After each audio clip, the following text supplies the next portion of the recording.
Hello, everyone. Welcome to our next interview. I'm excited for today's guest because not only are we going to be, as usual, diving into the entrepreneurial life, not only are we going to be talking about veganism, but we're going to be talking about it from a fit standpoint. Today's guest is the CEO of Fit Vegan Coaching. And what I want to do today is not just dive into a little bit of background on how the business was founded, but also talk about the work that is done. Let's talk about the support that is out there. Fit Vegan Coaching has since helped over 500 plus vegans completely transform their health and bodies. And what I'm excited about today is kind of learning a little bit about the methodology, the approach, how are you doing it from this perspective, and also maybe some inspiring some people who are listening today and maybe want to get a little bit more fit and maybe get a little bit more healthy, that maybe even talking about some of your services today I think would be inspiring and get them excited. So before I dive into all my questions, before I start jumping into the things that I'm highly curious about for Fit Vegan Coaching, I want to officially welcome our guest, Maxime Sigouin. And what I also want to do is talk a little bit about background. So let me maybe hand the mic over to you, and maybe if you can give us a little bit of background on Fit Vegan Coaching, kind of what you do, just ground us, and then we'll do the history of it. Does that make sense? Yeah, of course. Well, first of all, Stephanie, I say a big thank you for having me on the show. I really appreciate it. I was very much looking forward to recording with you, and hopefully, we can provide some value to the audience today. Yes, Fit Vegan, the groundwork where it started at the beginning of the pandemic. To be honest, I was working for a supplement company and got laid off, obviously, because everything was kind of shutting down, and decided to go online. I had a passion for fitness, and at the time, I had a partner that was battling breast cancer. And so I had a deep rooted belief that eating a whole food plant based diet was the way to disease proof and help the body heal. And so I just decided to combine my two passions of whole food plant based eating for the sake of health, and then fitness, because I've competed in several different sports that we can probably dive into later. Decided to combine both of them into a coaching practice, and then just started about 2 years and 10 months ago. And yeah, from there, we've been able to help over 500 people at this point. Now, are you helping people who are already subscribing to veganism, plant-based? Are you helping people who are transitioning over? Help me kind of understand your customer base and who you're helping with that transformation. Yeah, absolutely. Honestly, I would say it's about a 50-50 split down the middle. I would say 50% of people are vegan, potentially, a little bit more on the junk food vegan side, or some of them are whole food plant based, but they don't know how to improve their body composition, right? So just basically a lack of structure and knowledge to achieve the body that they want. And the other 50% are people that are ready to go vegan and they just want to do the transition right. And so our number one requirement is you have to be or willing to go vegan to work with us. I don't include any animal products in any of the meal plans that we make or recipes.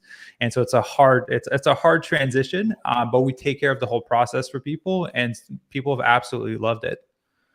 Now, walk me through how that works in program. Do they just sign up with you and then they go through a, XYZ week program? Just walk me through kind of the service and the offering. Yeah, of course. And so we always have like basically we call it a fitness audit, just to see what people's goals are, where they're at, where their health is at, if there's any physical limitation, medication, things that we need to take into consideration, and to see if people are a right fit for the program. I'm really big on energy. And the analogy that I like to use is, if you have a bag of apples and you have one bad apple, it's going to contaminate all the other ones. And so I make sure that I don't bring in any bad apples in the program, meaning people that have a good energy, that are ready to do the work, and that are just passionate about their health and themselves and veganism. And so once they're in the program, they have a few intake forms to fill out, because we go pretty far into like the medical history, family history, to see if there's any things that we would need to make adjustments for from a nutrition standpoint. And we have our in-house holistic nutritionist, which is going to tailor several meal plans per month for our members, because variety is key when it comes to gut health and optimizing your body. And then we're going to take care of their training plan also. So a training plan is done at their own. So if they want to train at the gym, we'll build in something for the gym. If they want to train at home, we'll build in for something at home. We just ask them for a list of equipment that they have access to, and we build them a plan for that, because we don't want the equipment to be a limiting factor to them being able to achieve their goal. And so, we've had member lose 50, 80 pounds with home workouts, and same with people at the gym. And so, yeah, it's not a limiting factor, whatever equipment they have access to. And then we have group calls, weekly check-ins, one-on-one calls, accountability, texting option with our coaches in case they have any question. And I built it so that it's a combination of education and obviously performance and result, because it's one thing for us to tell you what to do, but if you don't understand why you're doing it, then what happens at the end of the program, you're left on your own. You're like, I went through basically a program, and I don't know what I did and why I did it. So I want to make sure that people are educated for life. And the big purpose is to obviously disease proof people's body, get them lean, get them to thrive, but also for them to never have to do another program in their life after, because they have the understanding of how to do this and how to thrive. Perfect. Yeah.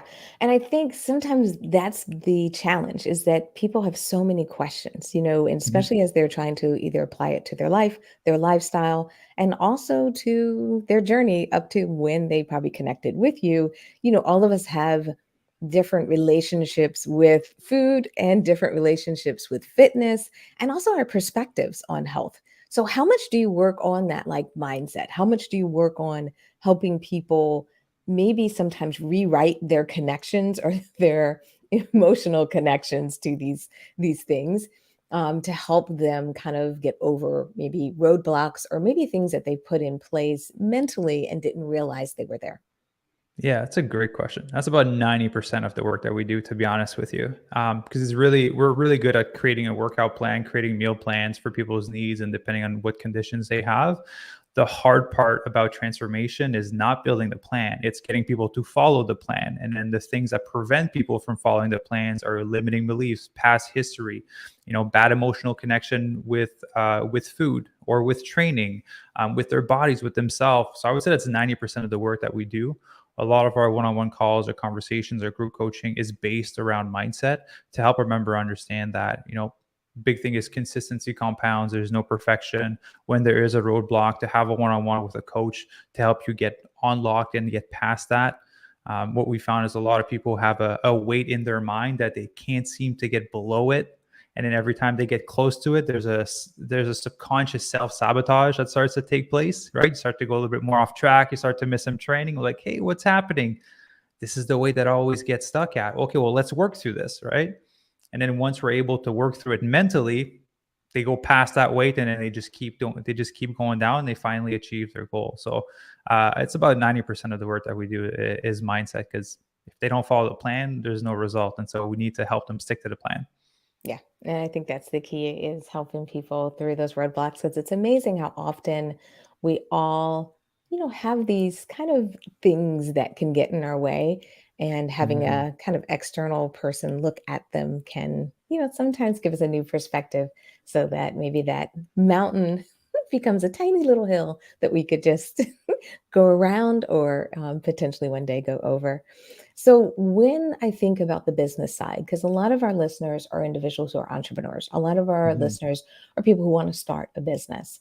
One thing I always like to dive into during our sessions is talk about the business aspect of it, talk about what it's like inside the business, because it sounds like what you really built, is kind of a membership community program. And for a lot of people, when they think about building those types of businesses, they have a hard time getting them off the ground because they have so many components to it.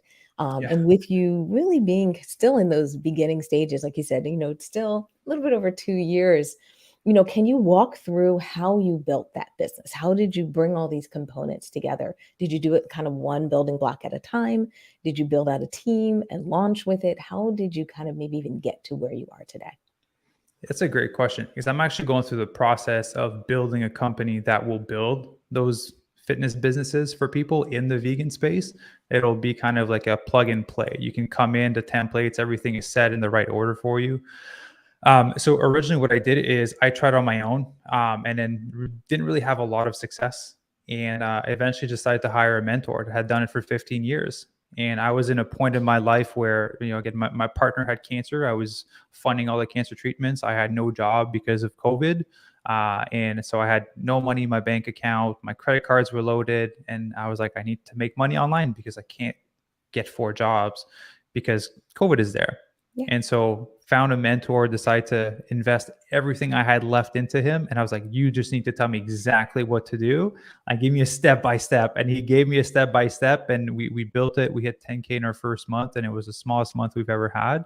And so I literally followed his protocol, but basically it was building the foundation of like, there needs to be deliverables, right? You need to create a platform where you're going to host people. How are you going to provide value to them? What is it going to look like? What is the end goal? What is the promise? And then from there, I just basically build the bare minimum I could.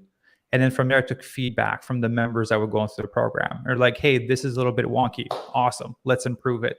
Right. Oh, this workout, maybe not a little bit, it's not hard enough. Okay, great. Let's make it a little bit harder. Nutrition, it would be great if there was a custom grocery list with it. Awesome. Let's add custom grocery lists. And that's all we've been doing for almost the past 3 years at this point, is just taking feedback from members and then implementing it to the program. And so we just start with the basic and improve based off feedback. Now, how do you know which feedback to implement? And I bring this up because I talk to a lot of people and they struggle because, customers and clients and even potential customers will tell you, oh, you should do this. Oh, you should do that. And what can happen in a business is you get flooded with ideas and you Mhm. don't have you need a way to prioritize. You need a way to figure out what to do first, second, and third. Have you kind of created a methodology on that so that feedback can be growth as opposed to it feels like you're drowning in, a circle of ideas? Yeah, of course. If the feedback comes up more than once, and for the majority of the members, it's something I would implement. The thing I would always consider before I implemented anything is, was this scalable? Right? So members, for example, if they wanted me to text them every single day to make sure they're doing their workout, like that's not scalable, right? I can't be doing that all the time. And so I didn't implement that. Eventually I came out with a package that was way more expensive where I was texting people every day. And then I found a way to kind of implement that if people wanted it. But first, I always checked if it was scalable, whatever they were asking, and how much time it would take, and would it benefit the majority of the members?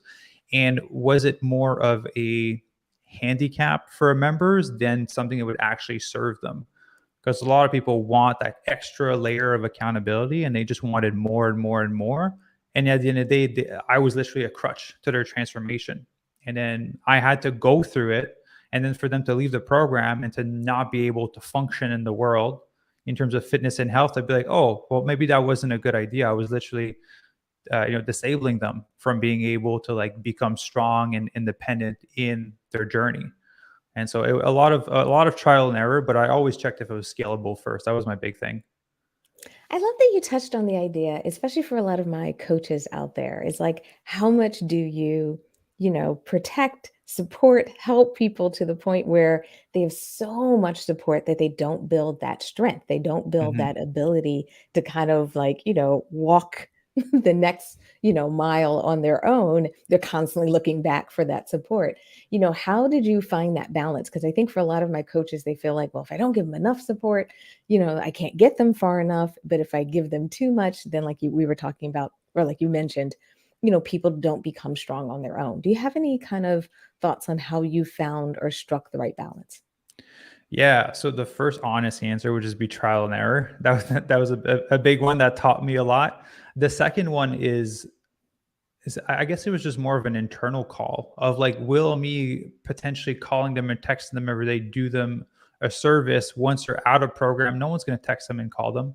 No one is going to check in on them that way. Like we'll check in with you weekly with your weekly check-in form. There's access to group calls. Um, but yeah, I think managing the expectations from the start is something that really helped in terms of setting that barrier. My One of my mentors, I was a part of one of his programs at the beginning, and I was like, I'm not getting any value from this. And he's like, it's your job to get the value out of this. The information is here. And then I shift my perspective and I was like, oh wow, there's actually a ton of value here. I just chose not to see it. And so I kind of set that expectation and that frame with our members. Like, it's your job to get the value here. The group calls are here. I can't drag you on the calls, right? I can't do the bench press for you. I can't eat the kale and the broccoli and the chickpeas for you. Like, you have to do that part. I'm here to support. I'm here to tell you here are the steps. But anything beyond that would be a disservice. So if you feel like you're spoon feeding your members and you're basically doing the bench press and the squats for them, it might be hurting them in the long run. I love the way you put it. Yeah. I definitely think sometimes as coaches, we can sometimes want to get in there and be like, well, let me help you out. Let me show you. let me even do it for you. Yeah, So it's I the think those ultimate are really, delegation, right? When you think of building a company and you have a new team member, you want to pass off a task and are not doing well, your first instinct is to be like, let me just do it. But the thing is, if you don't take the time to properly teach them, then again, that's not scalable either. And so I kind of approach my members in the same way. It's like, I need this to be scalable, right? If I go in and do it for them, I'm not helping them and I'm not helping me. All my time is going to be sucked into doing the squats and bench press for everyone. yeah, I really, really love that you mentioned that and touched on it because I think for a lot of us as entrepreneurs and even people who are potential customers of yours and who are getting coached, I think understanding those roles and responsibilities is so key in not only having a successful kind of transformation, but it's also key in having a successful business is being able Mhm. to know where you step in and where it's time to step out. Now, one thing that always comes up for a lot of business owners, especially people who are in those beginning stages or have started businesses recently, is getting customers. Now, for you, you might be at a different phase now. Like you said, you've been doing this for almost 3 years. So, how do you keep getting customers? How do you continue to keep that kind of pipeline going? Because for a lot of people, they feel like they've created a great offering. They figured out what the service should be, but they only have one or two people kind of trickling in, and they haven't been able to get to that scale where people can really truly benefit from the service. Yeah, well, I have so many things to say about that. I would say that you can have the best offer in the world, but if no one knows you exist, it's going to fall in that theory. You're never going to get any clients from it. So, number one thing I would say, just posting, grabbing a platform that you enjoy spending time on, because you're going to spend a lot of time on it. So, for myself, it was Instagram when I first got started. And so, just go on Instagram and posting consistently every day, doing stories every day, doing calls to action every day. As much as there's a lot of followers or little followers, not everyone will know that you have a coaching program. Reaching out to people that potentially might be interested, cold outreach. We're doing a lot of that from the start.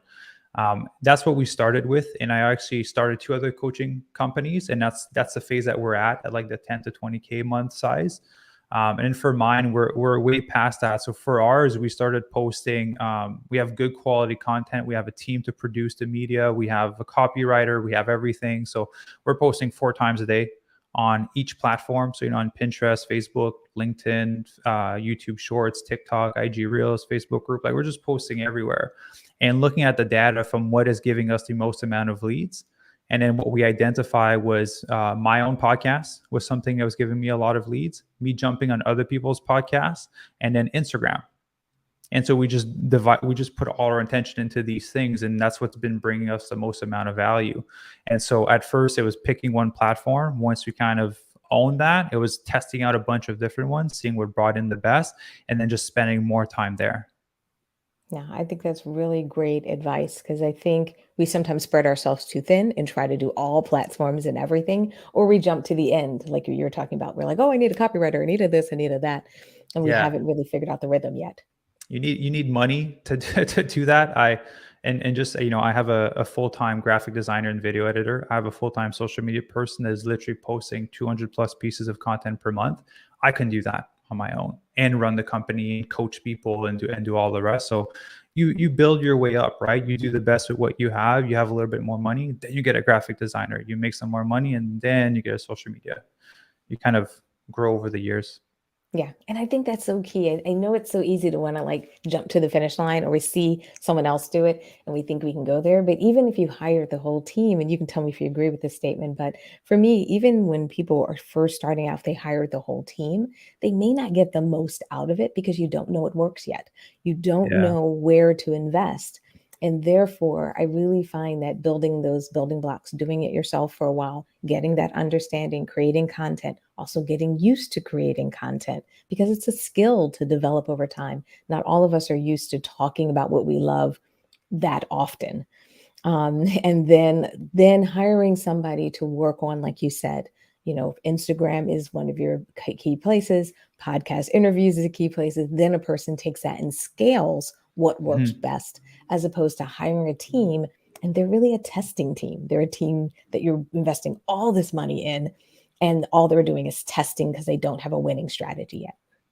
Yeah, absolutely. And the other part is, hiring all the team up front, like you said, wanting to jump at the end. First of all, like there's a lot of salaries to cover per month if you're not at that place. And second, you won't know how to train those people because you haven't done the position yourself. Like, how do you know what to delegate, what it's supposed to look like? I've made that mistake. I've jumped the gun on some hires, and then I was like, I want you to do this. And they're like, how do you want me to do it? I was like, I'm not too sure. I haven't figured it out yet. I love that you said that because, yes, that's the key. And I think, there's always this debate about, do you hire someone and bring in expertise? But I definitely believe in a business that you have to lead, you have to give advice, you have to give recommendations. And when you have like absolutely no experience or that perspective, it's hard to be the leader that your organization requires you to be. Yeah, you need to be able to do every position to a certain extent, and then you bring on someone that can do it better than you, but at least you can guide them in the right direction. Absolutely, absolutely. So, doing a retrospect for me, what would you say if someone was listening today and they were either in two places? Either one, they were at the beginning stages of running their business. What would you say would be something you wish you knew then?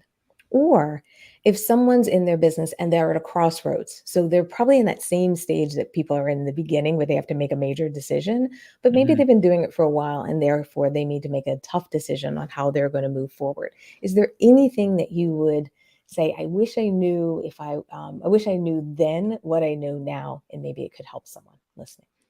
Yeah. So for the first scenario, if you're at the beginning, I would say there's three things. One of them that really served me is to have a mentor, someone that's already done what I want to do. I don't need to try to reinvent the wheel. This person has done it, will tell me how to build the wheel, how the wheel functions, at what speed I need to turn the wheel. There's no thinking required. The second one would be speed of implementation.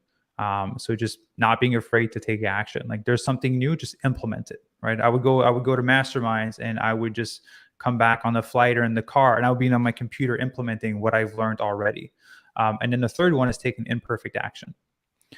That has changed my life. That's what allowed me to be at the point where we've sold over seven figures. Where we have three companies, and there's a fourth one coming. That's what allowed me to scale so fast.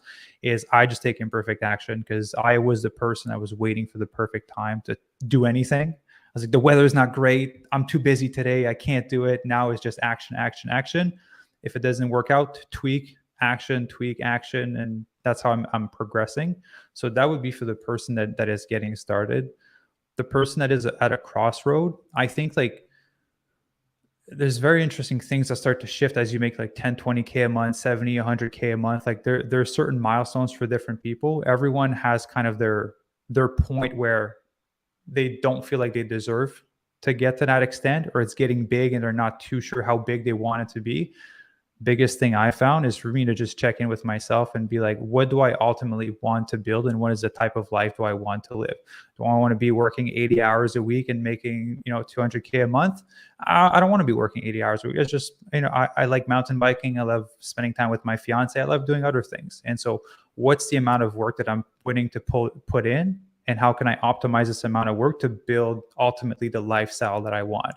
Because I don't know, more money doesn't solve everything. It just causes you more problem. You just have to decide if you want to deal with those problems also. So if you're at that crossroad, just try and identify what kind of life do you want to build for yourself.